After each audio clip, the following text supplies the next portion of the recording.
In the fitful sleep on cold metal bunk beds, fragmented memories, tinged with ash and fire, still return. Sowing an unrelenting haunting. They are disjointed, flickering reels of the apocalypse. Skies torn apart by deadly streaks of light. Deafening explosions swallowing all sound. Figures running in chaos through seas of flame. And the acrid stench of death clinging to every final breath of a perished era. Earth, once a symbol of life and beauty, is now nothing more than a hellish tableau, stained red by humanity's own frenzy and destruction. After the nuclear fury, Earth's atmosphere became a poisonous shroud, blanketing the desolate ruins. Once glorious cities are now nothing but broken concrete skeletons. Silent monuments to a civilization that sealed its own demise. Scattered survivors, hiding in squalid bunkers or in less devastated zones, cling desperately to a fragile existence. They are ghosts of a bygone age, burdened by loss and a seemingly endless despair, breathing in the toxic air and carrying wounds that may never heal. And then came the ships, modern-day Noah's Arks, rising through the poisoned skies, bearing the last seeds of humanity, hope, resilience, and wisdom, three symbols of perseverance and the will to live, glided into the stillness of space. But their journey was far from easy. Beneath their metallic shells, a miniature society struggled with countless challenges. Supplies dwindled, life support systems groaned under strain, and the cramped quarters bred inevitable tensions. Dreams of a brighter future were often shattered by recurring nightmares of the past. In the rare quiet moments, people would gather to share stories of the lost earth, trying to pass on images of green fields, crystal rivers, and vast blue skies to the children born in the darkness of space. Lullabies tinged with sorrow, awkward dances in confined spaces, all were attempts to preserve a fragment of humanity. A glimpse of the home they had lost.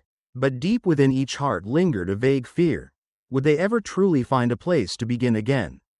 Or had fate condemned them to wander the cosmos forever, ghosts adrift on a path in search of a promised land?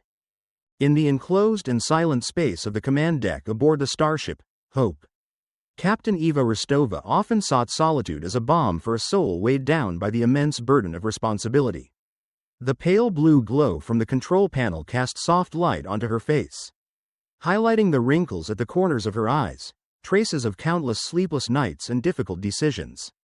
She was not only the one steering the physical vessel through the vastness of space, but also the bearer of both hope and despair for thousands of lives. Every command she gave, every choice she made, carried tremendous weight, for each of them could determine the fate of humanity's last remaining refugees. The memories of Earth still haunted her, not as seamless reels of film, but as fleeting, agonizing flashes. The laughter of children before the sky turned the color of morning. The desperate eyes of loved ones consumed by flames, and the terrifying silence that followed the storm of annihilation. She carried within her the collective grief of all humankind, but also the private burden of a leader, one who must keep the flame of hope alive even in the darkest of nights. In meetings with the Command Council, Eva always strove to maintain a calm and resolute demeanor. She listened carefully to diverse viewpoints, from Dr. G.N. Lee's cautious optimism about the planet Aethel, to Chief Engineer Ben Carter's pragmatic doubts about the risks of a prolonged journey. Every factor had to be weighed: dwindling supplies, the fragile state of the ships, and the growing psychological strain on the refugee population. Every word she spoke was measured, knowing it could either lift spirits or deepen despair. Sometimes, in the stillness of the night, Eva would ask herself whether she truly had the strength to lead them to a promised land. She thought of the great leaders of history, those who had guided their people through times of immense hardship. Did she possess the same wisdom, patience, and courage? The loneliness of command weighed heavily on her. She couldn't share her deepest doubts with anyone, because her uncertainty could shake the very foundation of the community's faith. Yet, when she looked into the faces of the children aboard the ship, those born in the vastness of space, who had never known the green of earth, a fierce resolve would rise again within Eva. She could not allow the next generation to live forever in darkness and deprivation. She had to fight for them, to seek out a brighter future, no matter how arduous the road ahead. The burden of leadership was not only a responsibility, but also an inexhaustible source of strength, driving her to keep moving forward. carrying with her the final hope of humankind.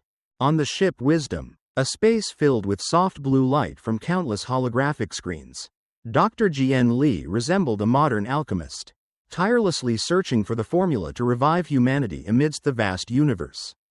With slightly messy hair and thick glasses hiding eyes that always shone with deep contemplation, Jian was not a traditional leader. His strength lay in his sharp intellect, absolute faith in the power of science, and a burning desire to uncover the mysteries of the cosmos. Before the catastrophe, Jian was likely a distinguished astrophysicist who had devoted his life to decoding the laws governing stars and planets. The destruction of Earth not only took away his homeland but also dealt a heavy blow to his belief in humanity's rationality. However, amid the ashes of the past, the flame of science within him still smoldered. Jian believed that only knowledge and understanding could guide the survivors to a safe future. Jian's laboratory was a microcosm of complex data, rotating holographic models of the universe, and tangled lines of code on multiple screens. He and his team of young scientists worked tirelessly, analyzing faint signals from the distant cosmos, searching for any signs of a planet that could support life. When the initial data about Aethel appeared, it was a flicker of hope amid the desperate darkness. Jian spent weeks checking and rechecking the parameters. The caution of a scientist would not allow him to rush to conclusions. In contrast to Jian's cautious optimism was Chief Engineer Ben Carter aboard the Resilient. Ben embodied pragmatism and realism. With a sturdy build, angular face, and ever watchful eyes, he was responsible for ensuring the Resilient operated smoothly. Ben's past was somewhat mysterious, and he rarely shared personal details, but his dedication and technical skills were undeniable. Ben remained skeptical about distant, promised lands, like Aethel. He believed that instead of risking a perilous journey to an unknown place, they should focus on maintaining and optimizing what they currently had. The debates between Ben and Jian often took place in a frank but respectful manner. Jian believed in the power of science to overcome limits, while Ben trusted in the certainty of what could be controlled. However, despite their differing viewpoints, both Jian and Ben shared a common goal: the survival of humanity. Jian sought a new home through knowledge, while Ben ensured that the ship could safely carry them there. They were two important pillars of the refugee community. The architects, striving to build a future from the fragments of the past, based on hope and reason. On the spaceship, Hope, in a modest yet warmly human medical bay, Dr. Zara Khan stands as the embodiment of gentleness and compassion amid the cold and harsh vastness of space. With expressive eyes that always shine with sincere care and a gentle smile capable of soothing both physical and emotional pain, Zara is the person refugees turn to when they feel weakest and most vulnerable. Before the disaster, Zara likely dedicated her entire life to treating and caring for the sick on Earth. Witnessing the terrible destruction and irreparable losses left deep scars on her heart. But it also strengthened her determination to protect and heal the survivors. In the ship's scarce environment, Zara faces unprecedented medical challenges, from treating radiation wounds to dealing with diseases emerging in the confined space. Zara's medical bay is not only a place for physical healing but also a refuge for the spirit. She listens to the heartbreaking stories of those who lost family, friends, and their homeland. She comforts orphaned children carrying vague fears of a world they have never known. She helps the elderly find peace in their final days. Zara heals not only bodily wounds but also tries to mend the cracks in their souls with patience, empathy, and unconditional love. Among the refugees on the ship, certain stories remain etched in Zara's mind, perhaps the tale of a young mother tightly holding her child, trying to protect it from the effects of radiation, or that of an elderly engineer who lost his entire family in the disaster but still strives to repair the ship's systems, seeking new meaning in life. Maybe it's the story of a group of young friends who survived horrific moments on Earth and now try to build a new future aboard the Hope. Each refugee on the ship carries their own story, a fragment of the past. Zara listens, shares their pain, and tries to kindle the flame of hope still quietly burning in each heart. She understands that to build a new future, they not only need a new planet but also must heal emotional wounds and regain trust in themselves and each other. Zara Khan is not just a doctor, she is a healer of souls.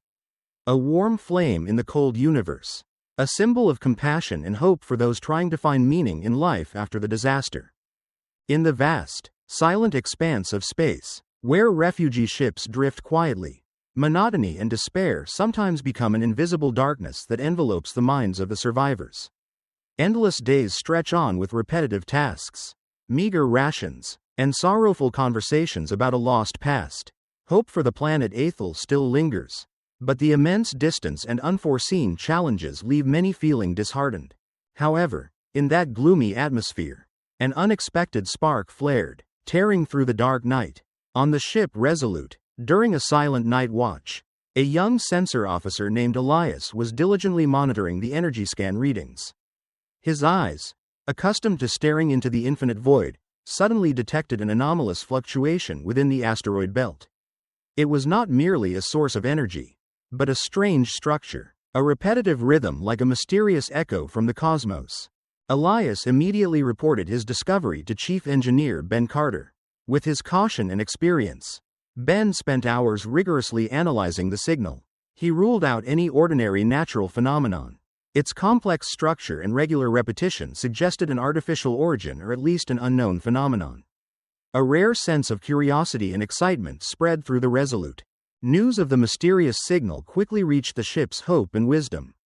Captain Eva Rostova convened an emergency meeting with Dr. G.N. Lee, Ben Carter, and the other key leaders. The atmosphere in the briefing room grew more animated than usual. G.N. Lee, ignited by scientific curiosity, proposed numerous hypotheses about the signal's origin, from a lost civilization to a strange physical phenomenon. Even Ben Carter, while still cautious, could no longer deny the potential significance of this discovery. The debate raged intensely. Some feared that investigating an unknown signal might entail unforeseen risks. They argued that resources should be conserved for the journey to Aethel. However, others, including Captain Eva, believed they could not ignore such a potential opportunity. Perhaps the signal was a cry for help, a sign of another community in need, or even a precious resource that could extend their voyage. After hours of deliberation, Captain Eva made the final decision. They would dispatch a scouting team to the asteroid Vesta Prime, the source of the signal, to uncover its origin and true meaning. Though not without opposition, Eva believed that in such desperate times, they must dare to take risks to ignite a new spark of hope in the endless darkness of space. The decision had been made, and an atmosphere of urgency laced with hope enveloped all three ships. The scouting mission to Vesta Prime became the focal point for the entire refugee community. Everyone understood its importance, knowing it could either spark new hope or lead them into unimaginable dangers. The reconnaissance team was carefully selected: Ben Carter, the pragmatic and dependable engineer, Zara Khan, the devoted doctor brimming with compassion, Lena Petrova, a young linguist passionate about deciphering mysteries, and an elite squad of armed guards. In those final days of preparation, each member poured every ounce of effort into their task. Ben and his technical crew ensured the Shuttlehawk was operating flawlessly. Zara stocked and organized every piece of medical equipment. Lena tirelessly analyzed the signal data, searching for any clue. Captain Eva Rostova held private conversations with each of them, instilling confidence and reminding them of the noble responsibility they carried. At last, the moment of departure arrived. The landing craft Hawk detached from the Hope, carrying these brave souls into the endless darkness, bound for a distant asteroid concealing a secret that could change the fate of all humanity.